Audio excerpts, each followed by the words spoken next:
Balaji trust ద్వారా చేస్తున్న సేవా కార్యక్రమాలు ప్రతి ఒక్కరికి స్ఫూర్తిదాయకం అని కాకినాడ బార్ అసోసియేషన్ అధ్యక్షులు ఏలూరు సుబ్రహ్మణ్యం, అపోలో హాస్పిటల్ వైద్యులు డాక్టర్ మనోహర్ ప్రసాద్, జనావళి వృద్ధాశ్రమ అధినేత మందపల్లి శ్యామ్ పేర్కొన్నారు. వారం బాలాజీ చారిటబుల్ ట్రస్ట్ ఆధ్వర్యంలో కాకినాడ విముక్తి కాలనీలో ఉన్న లెప్రసీ వ్యాధిగ్రస్తులకు ఆహారం పంపిణీ కార్యక్రమం నిర్వహించారు. Trust chairman Gunipe Balaji, trustee Hemalatha ఆధ్వర్యంలో నిర్వహించిన ఈ కార్యక్రమానికి కాకినాడ బార్ అసోసియేషన్ అధ్యక్షులు ఏలూరు సుబ్రహ్మణ్యం, అపోలో హాస్పిటల్ వైద్యులు డాక్టర్ మనోహర్ ప్రసాద్, జనావళి వృద్ధాశ్రమ అధినేత మందపల్లి శ్యామ్ ముఖ్య అతిథులుగా పాల్గొని వారి చేతుల మీదుగా ఆహారం పంపిణీ చేశారు. ఈ సందర్భంగా వారు మాట్లాడుతూ సమాజంలో పేదవారికి సహాయం చేయాలనే సంకల్పంతో బాలాజీ చారిటబుల్ ట్రస్ట్ ఏర్పాటు చేసి సేవా కార్యక్రమాలు చేస్తున్న గునిపే బాలాజీ కృషిని అభినందించారు. అనంతరం ట్రస్ట్ చైర్మన్ గునిపే బాలాజీ మాట్లాడుతూ సమాజంలో గౌరవప్రదమైన వృత్తిలో న్యాయబద్ధంగా పనిచేస్తున్న తాను సాటివారికి తనవంతు సహాయంగా సేవ చేయాలనే ఉద్దేశ్యంతో ఈ ట్రస్ట్ను స్థాపించడం జరిగిందని, భవిష్యత్తులో మరిన్ని సేవా కార్యక్రమాలను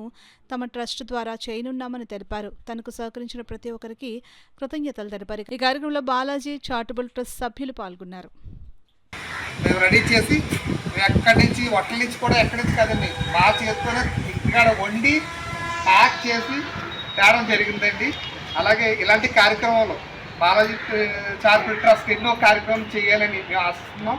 అలాగే ఈ ట్రస్ట్కి చైర్మన్గా నేను, నా భార్య గారు ట్రస్టీగా ఉన్నారు.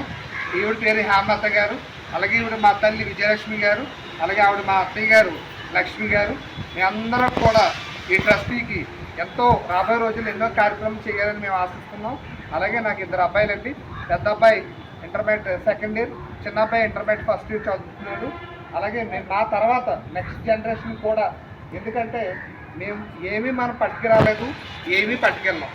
చేసిన మంచిది ఏదైతే ఉందో అది ఎట్టుకెళ్ళాలని కూడా మేము ఆశిస్తున్నాం. అలాగే మా గురువు గారు ఏలూరు సుబ్రహ్మణ్యం గారు లాయర్ గారు అండి, ఆయన దగ్గర నేను వర్క్ చేస్తున్నాను లాయర్గా. అలాగే ఈరోజు ఆయన కూడా మాకు నేర్పించింది ఏమిటంటే, మీరు 10 మందికి మీరు ఏం చేశారనేది కావాలి, కానీ మీరు ఎన్ని సంవత్సరాలు బతికారు, ఎన్ని కాలాలు బతికారు అనేది కాదు, ఎంత సంపాదించారని కాదు, కానీ మీరు ఎంతమందికి అయితే మీరు సహాయం చేశారు అనే విషయమే కావాలని చెప్పారండి.